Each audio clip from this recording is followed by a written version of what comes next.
स्वामींच्या कृपेमुळे गेलं 2024 खूप चांगलं गेलं.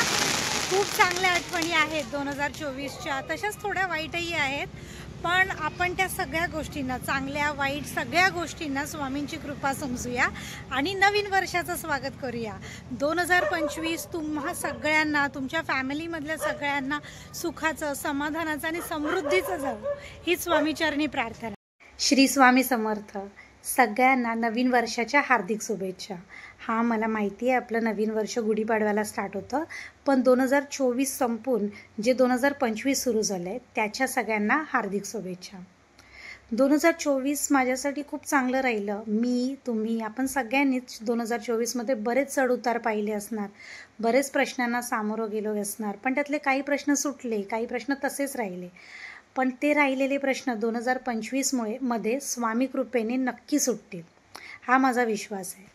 आता 2025 आपण बऱ्याच गोष्टी फेस करू, बऱ्याच नवीन अनुभव येतील, बरेच काही आपल्याबरोबर घडेल.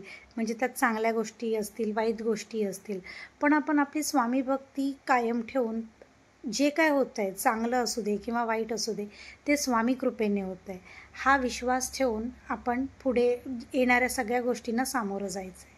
बऱ्याच जणांनी नवीन वर्षाचे संकल्प घेतले असतील, ते आता किती दिवस टिकतात माहीत नाही, 5 दिवस, 10 दिवस, 15 दिवस, पण मी म्हणेल प्रयत्न करा की ते घेतलेले संकल्प हे तुम्ही काहीतरी विचार करून घेतले असतील ना, की बाबा हां, ही गोष्ट अशी केली तर माझ्याबरोबर हे चांगलं होईल.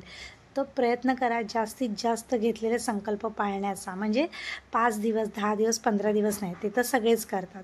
मॅक्झिमम 6 महिने तरी तुम्ही घेतलेला संकल्प पाळू शकाल असा प्रयत्न करा, जेणेकरून तुमच्या लाईफमध्ये पॉझिटिव्ह, सकारात्मक बदल घडून येईल. आणि तुम्हा सगळ्यांना पुन्हा एकदा नवीन वर्षाच्या 2025च्या हार्दिक शुभेच्छा. श्री स्वामी समर्थ.